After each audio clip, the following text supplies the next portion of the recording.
As attacks between Russia and Ukraine continue, high-level talks to try to end the war have led to a new agreement between the U.S. and Russian military. It's all part of an effort to lessen tensions. CBS News Chief White House correspondent Nancy Cordes joins us now with much more.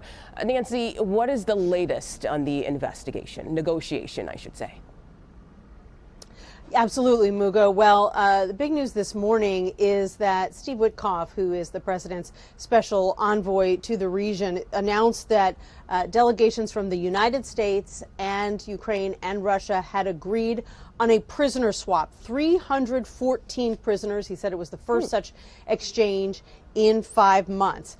So that is a big development. And beyond that, the talks continue. And of course, the fact that talks are taking place at all is a major step forward. They are taking place in the United Arab Emirates. We're told that they met for about 5 hours yesterday, the Russians and the Ukrainians. They're meeting again today. And as ever, the two biggest sticking points are what happens to territory that was seized by the Russians in this invasion over the past 3 years or so, and then what kinds of security guarantees for Ukraine going forward is Russia willing to accept if it means U.S. forces or European forces have a permanent presence in Ukraine.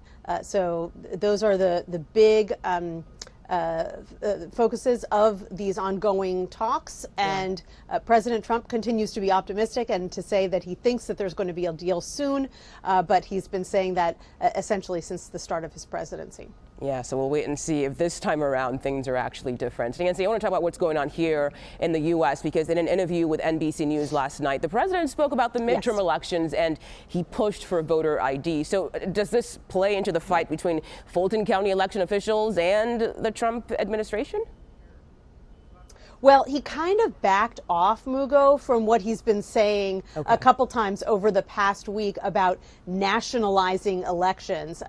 Seems that he's now aware that that is talk that alarms Democrats and even some Republicans, the notion that the federal government, his administration, would step in and take over elections in cities or states that he lost in 2020. He's talked about the fact that he thinks that there was voter fraud in cities like Atlanta or Detroit or Philadelphia, even though there is no evidence of that. And so in that interview with NBC, when he was asked about what he means by nationalizing elections or taking them over, he kind of backed away from that language and said, no, what he's really, really interested in is a national voter ID law that would require everyone to get voter ID, and that is something that is being debated between Democrats and Republicans on Capitol Hill. Okay, Nancy Cordes outside the White House for us today. As always, thank you so much for your time.